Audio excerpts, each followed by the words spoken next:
في الفيديو ده ان شاء الله هنطبق على اوتوديسك كونستراكشن كلاود ازاي نقدر نبدا مشروع جديد. انا بخش على الاي سي سي وببدا ان انا اعمل ساين ان، بقدر ان انا اخد شهر ترايل، اقدر ان انا اجرب اللي انا محتاجه. طيب انا عملت ساين ان، دي الواجهه اللي قدامي. هبدا ان انا اكريت مشروع، هقول له من هنا كرييت بروجكت مثلا وهسميه تراير. بعد كده بدخل باقي البيانات بتاعه المشروع. لو انا عامل تمبلت بقدر من هنا اسحبها، لو مش عامل هتظهر لي فاضيه. باقي البيانات دي مش مشكله، واقول له كرييت بروجكت. هلاقي ان المشروع بقى جاهز قدامي. هخش من هنا على بروجكت ادمن، اقدر من هنا اضيف الناس اللي انا محتاجها. من هنا كده دي فايلات بتاعه المشروع. طبعا المشروع لسه متكريت فما فيش اي فايلات، هنبدا ان احنا نكريت الفايلات. ولكن انا من الثلاث نقط دول اقدر ان انا ادي بيرميشن، واقدر من هنا اضيف الشخص اللي انا محتاجه وادي له البيرميشنز. انا دلوقتي ما عنديش اي فايلات موجوده للمشروع، انا هبدا اكريت الفايلات دي في طريقتين. في الطريقه الاولانيه وهي طريقه مانيوال، هقول له من هنا كده كرييت وهقول له مثلا ورك ان بروجريس، وهكذا باقي الفايلات بالتسلسل اللي انا محتاجه على حسب الفايلات اللي انا محتاجها. دي الطريقه الاولانيه ودي الطريقه المانيوال.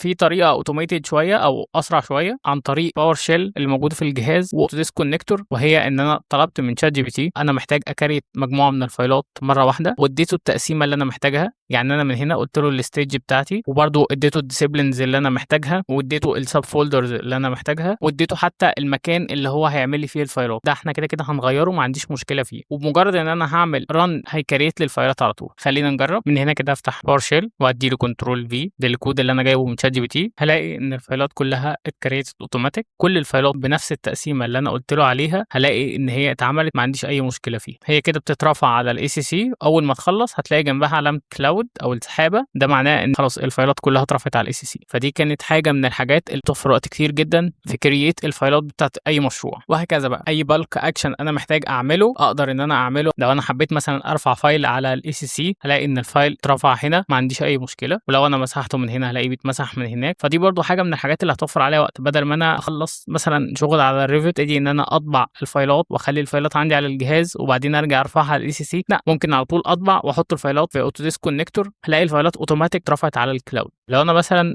في مشروع انا مش بفتحه كتير او انا مش محتاج ان انا اشيله من عندي من الايكون دي، هلاقي كل الاكشنز اللي انا عملتها. ممكن من هنا كده هقول له سيلكت بروجكت، هيفتح لي المشاريع اللي انا اوريدي اسايند عليها او انا مكريتها. فلو انا مثلا شلت انا مش محتاجه وقلت له سيف، هلاقي ان المشروع اتشال من هنا واتبقى المشروع ده بس. ده ممكن مع المشاريع الكتير ممكن يتقل الجهاز شويه. في حاجه برضو كمان، انا دلوقتي مثلا خلصت شغل وهبتدي ان انا اكريت ريفيو. اي ريفيو بيكون ليه ورك فلو، سواء هو ريفيو انترنال او ريفيو الاستشاري داخل فيه. لو انا محتاج ان انا ارفع الفايلات دي انهي ورك فلو، هل هو كونكريت دايمنشن مثلا ولا تسليح، كل ورك فلو من دول في حد اسايند ان هو يراجع الشغل ده. الورك فلو برضه بيكون متحكم الفايلات دي بعد ما تتقبل هتيجي ان هي تروح فين. طبيعي ان هي الفايلات لما بتتقبل بتروح من الورك ان بروجرس، بيتاخد منها كوبي وتروح للورك بابلش، ولكن هي بتروح في البابلش بره خالص. دي حاجه بتكون فايلات ما بتبقاش منظمه. يعني انا بلاقي البابلش فيه فايلات استراكشر ومعماري، والاستراكشر فيه كونكريت دايمنشن وتسليح واسبيل. الفايلات لازم تكون متنظمه بنفس التنظيم اللي موجود مثلا في الورك ان بروجرس. فانا عشان اتحكم في حاجه زي دي